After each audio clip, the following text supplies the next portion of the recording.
Hi everyone, welcome to my channel. I come back. I meant to be back making this on the 7th, the girl's anniversary of the passing, but you know, even the ones have got a lot of time between them and the loss of their loved one. You never know when it creeps back up on you. It's sort of Palo Santo since going. Candle, I love this. This is the greatest candle.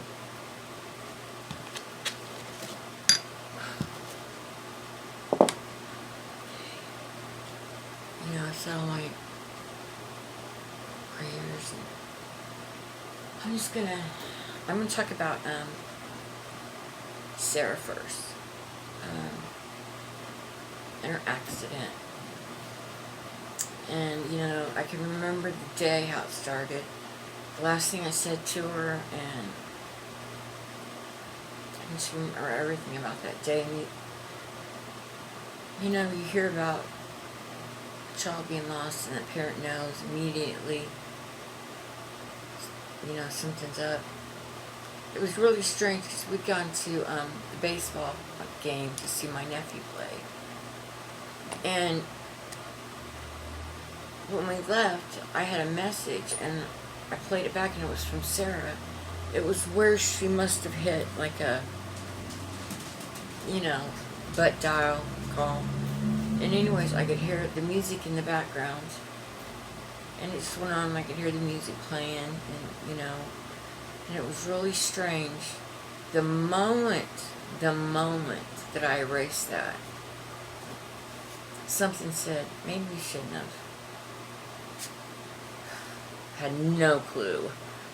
And let me go back to another incident that happened probably a couple months before she was killed.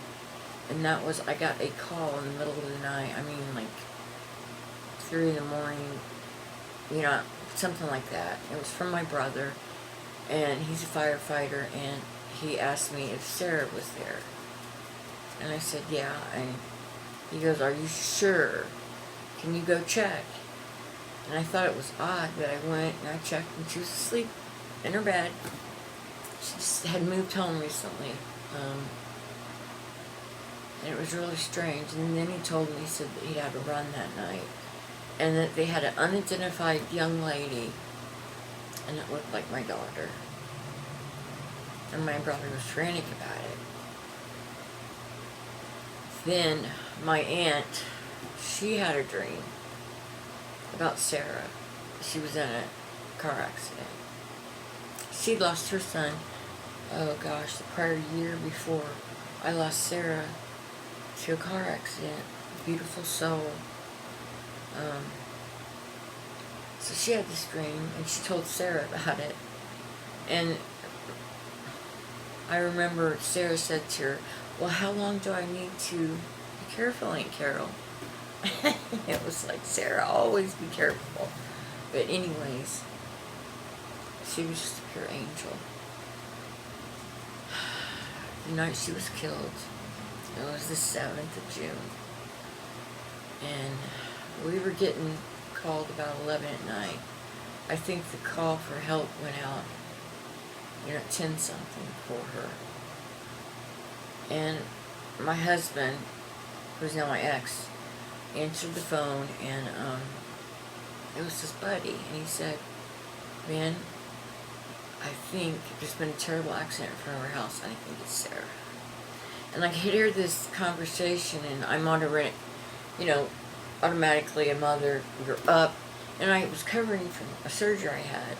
And what's really strange is we were supposed to leave. I had my surgery, I was doing great, and we were supposed to have been left and been on the road.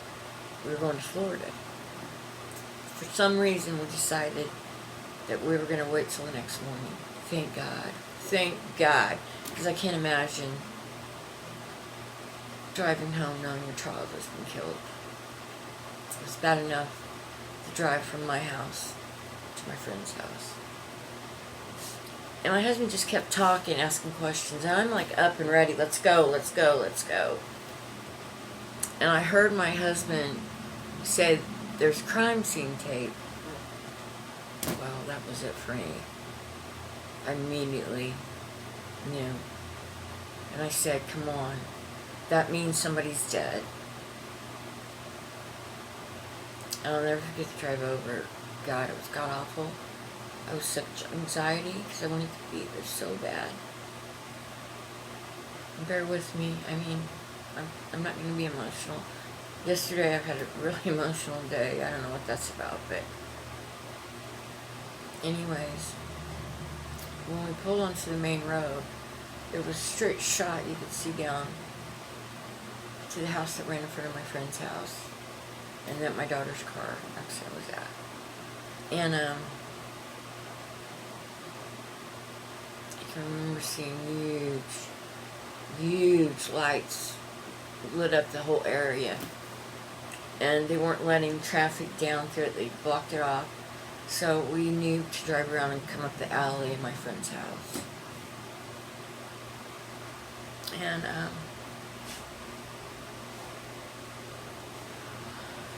it brought us into the back of my friend's house, and I remember getting out of the car, and my husband, he was taking too long. It was like, come on.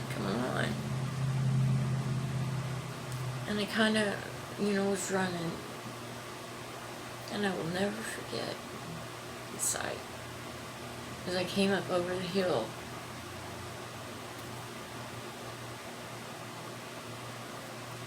straight shot of my daughter's car.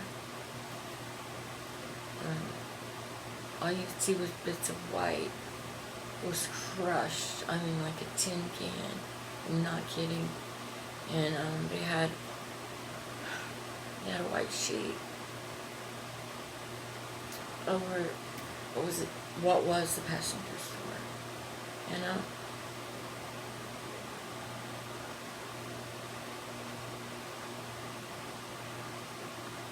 Sorry.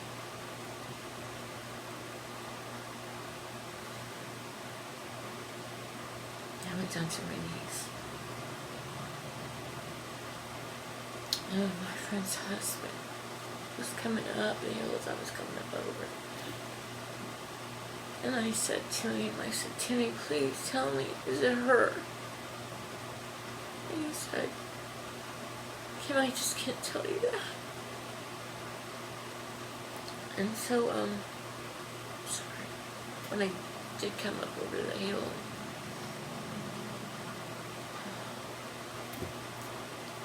when I went down, he kind of grabbed me.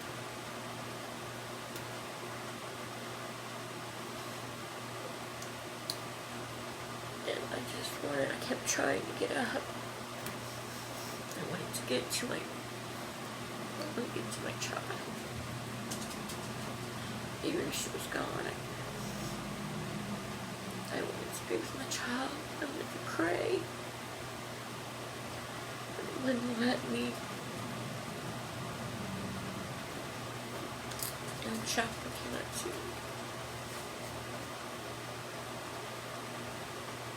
Sorry. The chaplain came up to me and asked me what could you do. And they were saying, can you get to my child? On my way to my child? Please, go to her and pray. Please stay with her and pray. And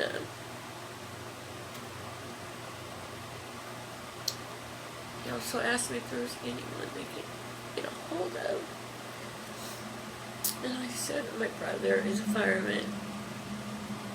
I told him what station he was at, and I said, please get my brother.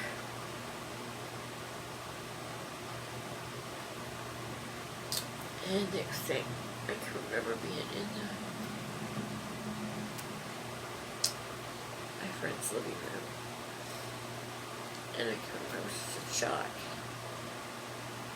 I couldn't understand my husband because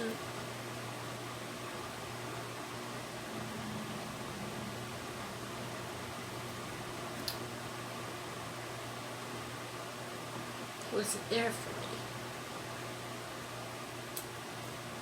He was off. You know, I realized we all have to grade differently. I realized that.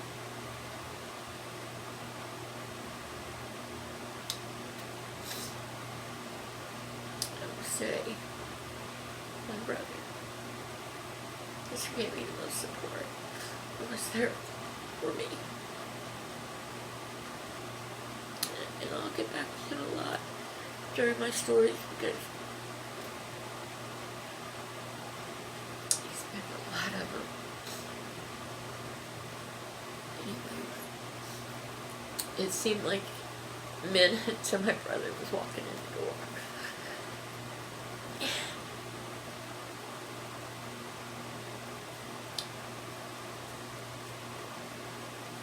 My brother was the one that held me, gave me comfort.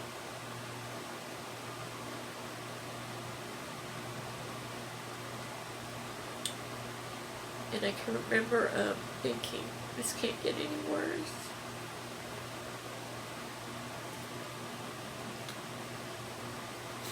And that's when the coroner came to talk to us.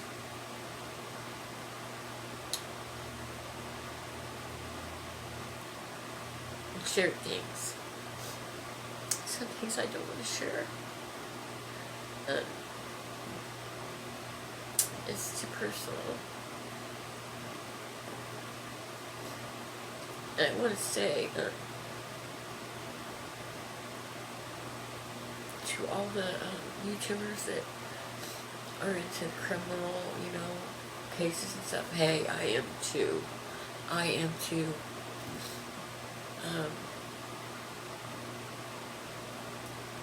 But we all need to be mindful of the words we speak and our actions, because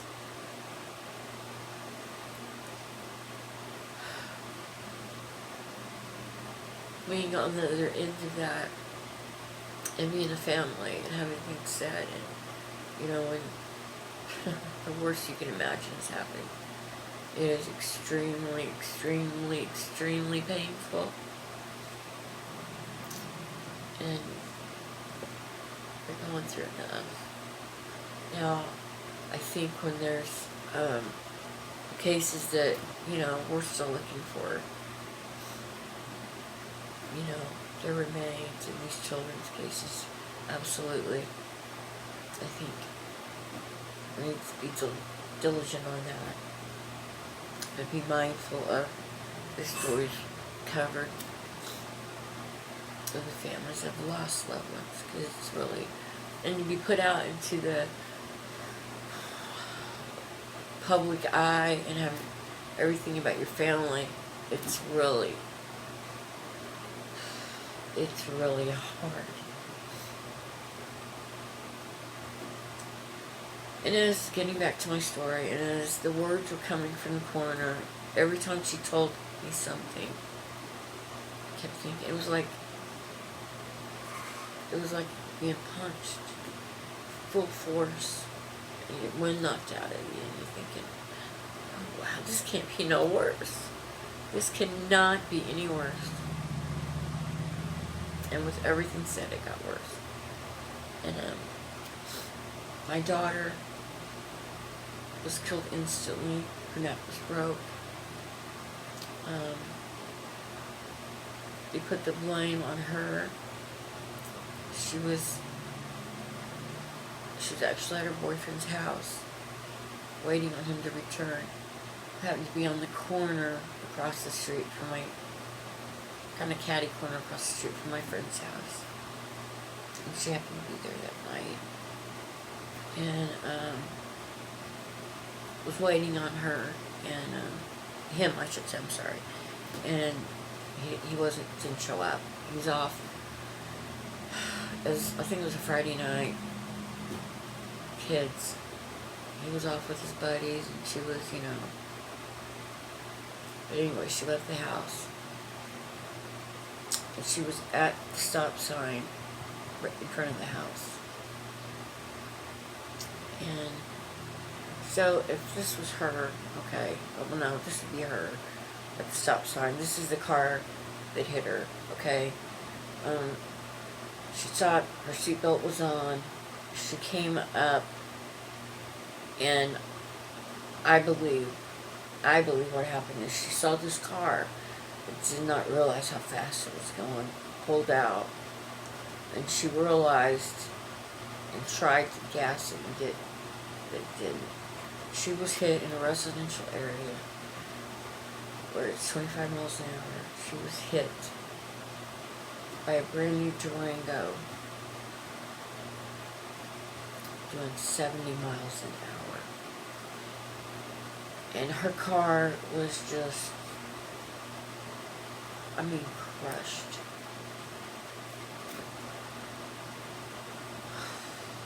It hit her so hard that it knocked tires off of her car. And one of her tires were found days later over a block away up in a tree.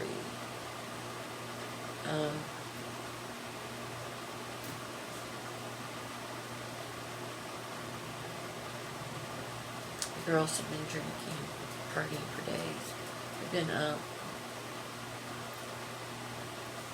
The vehicle that they, hey Petey, that they, now you get out of here, you know I'm talking, you know, it's not time for you yet. We're gonna do a whole show on you. Sorry, my pup, he's a big love addict. He loves attention. Okay. Anyways, the girl that was driving, it was her mom's boyfriend's brand new Durango, and they had evidently left and went out bike riding, and the girls, her and her friends thought, hey, let's take his truck, or not truck, let's take his vehicle and let's go joyriding, and that's what they were doing.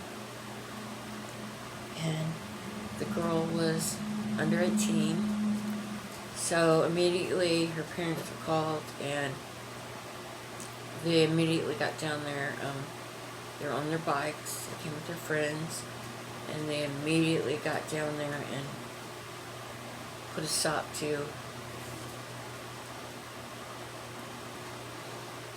well, we're protecting their children, which, I even understand that. What I don't understand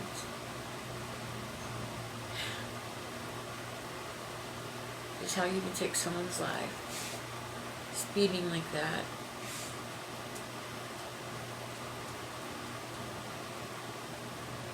and not even get a ticket. Not even get a ticket. I mean, I didn't win her life, friends. She took the most precious thing of mine. I didn't want her to be punished for the rest of her life. And it was like, hey, if you don't even give her a ticket for going fast, or, how is she going to ever be accountable for that?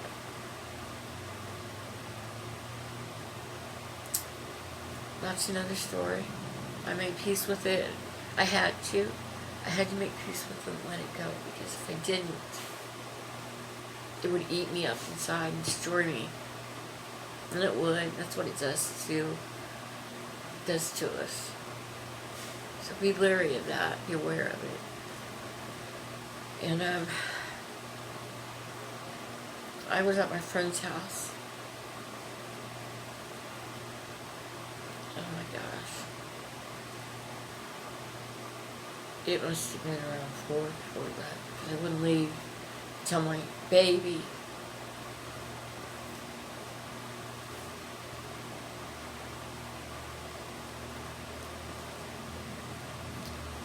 was out of her vehicle. They got her out. And it took the firefighters 4 hours to do this. And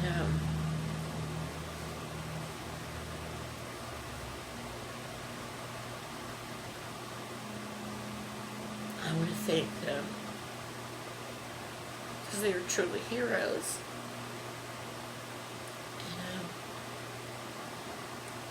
They worked hard to get my daughter out of that car. And they worked so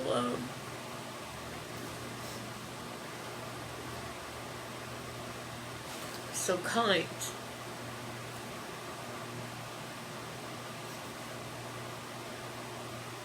They took their time and they did it. And it was hard. They had the jaws of life out there for 4 hours.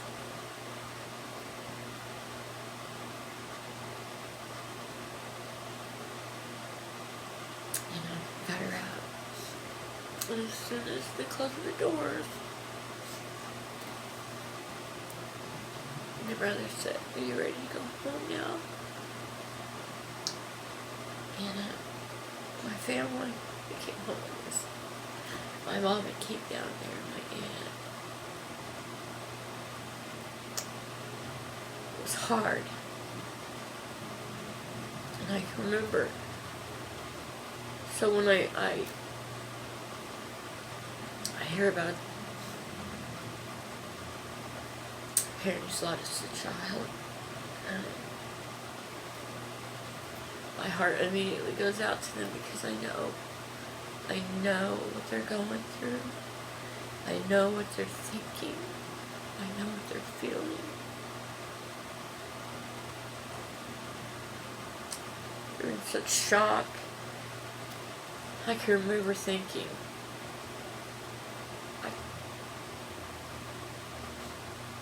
every breath I took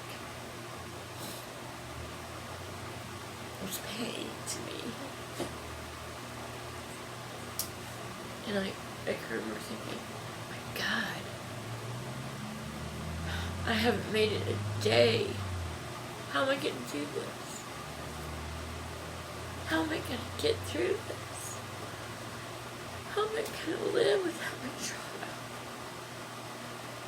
My friend.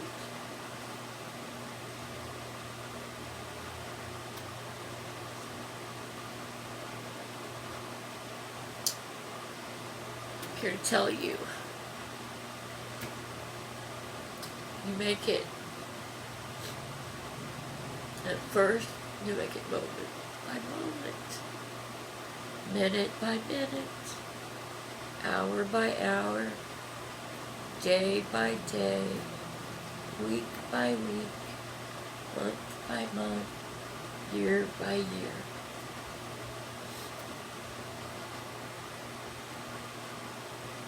And that's how it goes. And you talk to somebody, and at first you might be really pissed. I don't want to talk to nobody, because everybody that I talked to that sent me to talk to somebody about this, they had not experienced it. All they could say, "Oh, I'm so sorry, I can't imagine." So my thought was, well, how are you going to help me if you've not been through this? And so that kind of put me on a, I was fighting that I don't want to go because you're going to do the same thing. You guys have no clue.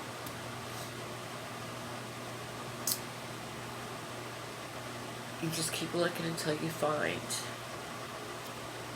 that place you can go, and you can talk to people, and you can hear their stories, and you can connect. Help each other get through this. You'll find somebody that's been there longer,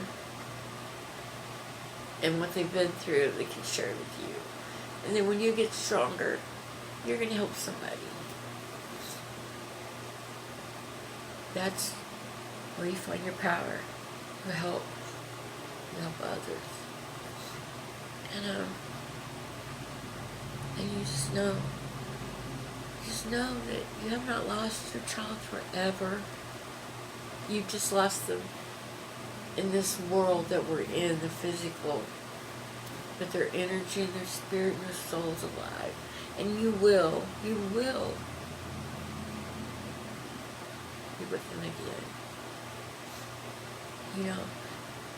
it's even possible for you to communicate with them while you're still here. They leave us signs all the time.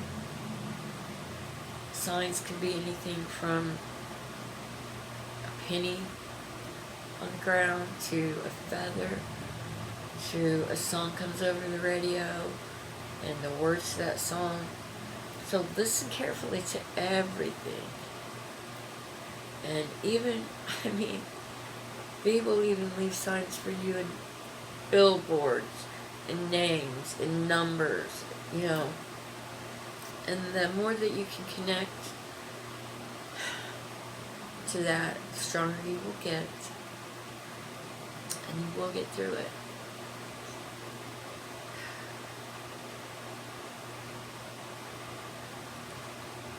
Now it's been, Sarah was killed June 7, 2003. And you know, I'm not saying I don't miss her. That's not what I say when I say I was doing good.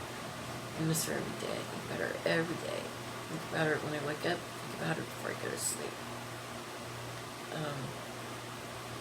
Plus my other daughter, which I will tell you about her loss.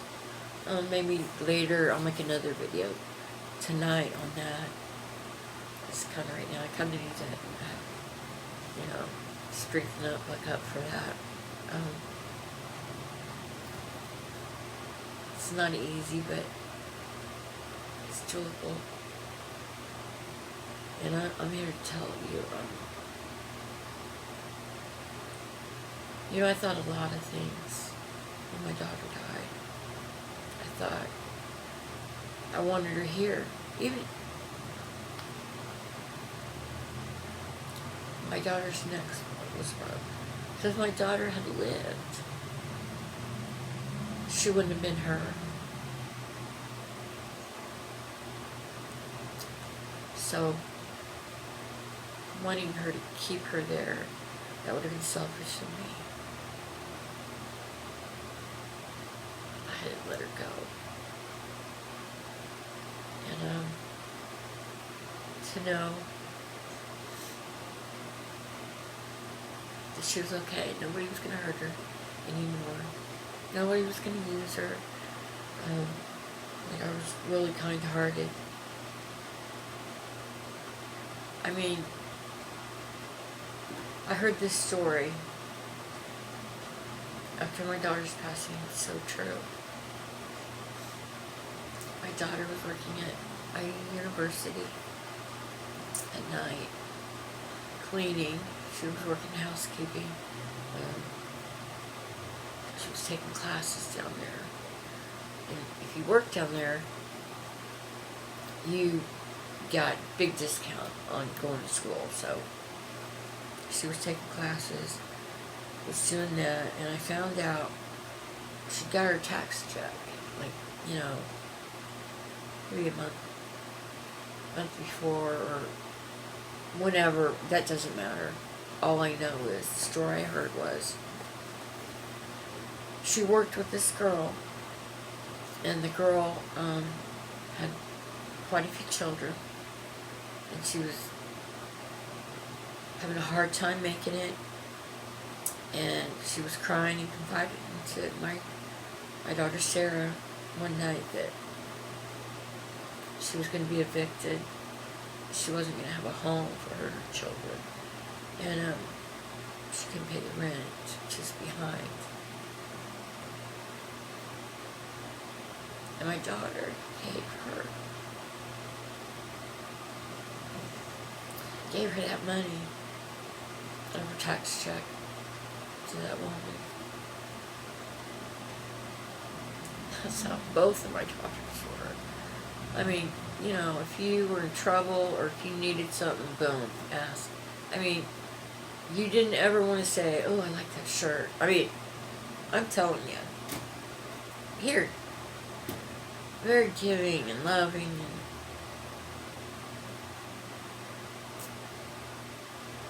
so that was just another story that, you know, like, I knew, but I didn't know that one, you know.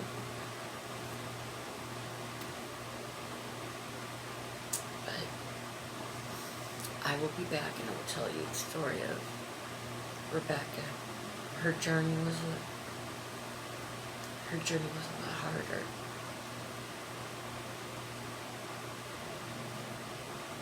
And her death was also.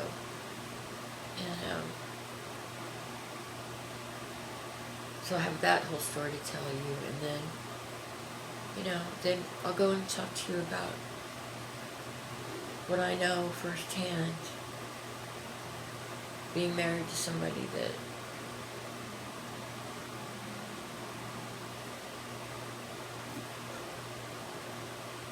I don't even know what to say about him.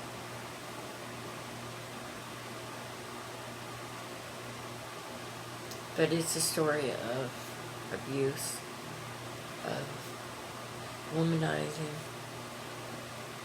of 28 years of getting control, dominating me, making me miserable. And when I tell you,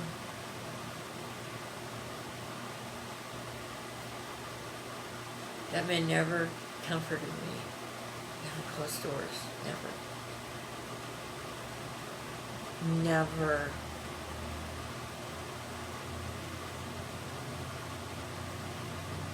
And it has an effect on somebody. And, that's something, that's a whole nother show, because you know what? It doesn't happen overnight. It's a gradual thing, the control thing. Even the strongest can fall victim to it. So, we're going to talk a lot about that. Red flags, warning signs, you name it. We're going to talk a lot about spirit. I've got a lot of, stuff going on that I can't wait to share with you. And we're going to have PD on the show. That's a show in itself. PD the dog. He's got his own. He's down there looking at me now, wagging his tail. It's not your time yet, Pete. But we will do, Pete, because he's in his own league, trust me. He is a love addict pup. He can't get enough attention. And he loves to talk back sassy. So we're going to do a show on him. And then I live in the town I live in. I live on Main Street, and it's I live in the historical part of it. So the house I live was built in the 1800s, so all the homes are like Victorian homes. So usually I say Aaron, he'll go with me. We'll walk down and we'll go around the circle, and it's really neat. It's like we actually have a restaurant called Mayberry Cafe, and the courthouse is on the square, and at night, about 9 o'clock, it's like really peaceful. But I thought I'd go on a walk with you guys and show you beautiful houses, and let you get it, because it's kind of cool. I mean, the houses are beautiful. They can be a bit scary, and we'll do a whole show on that, because I think on Halloween I'm going to take you guys down to my basement. I'm telling you, it's got dirt floors. It's really creepy. But anyways, so I want to thank you guys for watching, for subscribing. I've got 4 now. I'm so excited. But you guys are great, and I love you guys. And I hope to pop back on here tonight. We're going to get some popped out on some things I'm doing and stuff. I've been learning tarot. Getting real, I'm just engulfed in that and learning different things. I'm reading, and I don't even watch TV. I mean, spirit is on me. I got things to do, and I'm doing them. So we'll talk a lot about that. But anyway, I want to share Sarah's story, and to anybody out there who's lost a child. Oh my God, my heart goes out to you. And I'm getting some stuff done, I have to put another email because my name changed. I went back to what I picked out originally, and so I gotta go back and set up email for that and stuff. And So I want you guys to feel free to email me anytime. I mean, seriously, if you have a bad day, you know, and you just need to, hey, shoot me an email. That's what this channel is all about. And that's what I want to build, you know, my channel up. Mostly just so everybody that comes, we can support each other, because, you know, that's when you really, the power gets behind you. If you can find people going through things and, you know, don't dwell. And if you lost a child in a tragic, awful way, my friend, Katrina Brady, who I love, helped me so much with this. She said to me, don't dwell on how your child left this world. That's not important. And it's not. Because sometimes it can eat you up alive. But anyways, I love you guys. Pete, not now, PD. Come on, I'll let you one look. Come on. All right. Say hi to, I know, say hi to the, no, not quit. I don't have no snacks. See, now he's being Petey. Petey, say hi. Say hi to the camera. Say, people, I want to talk to the camera. Shit, you got doggy treats. I want some doggy treats. See, he's sassy.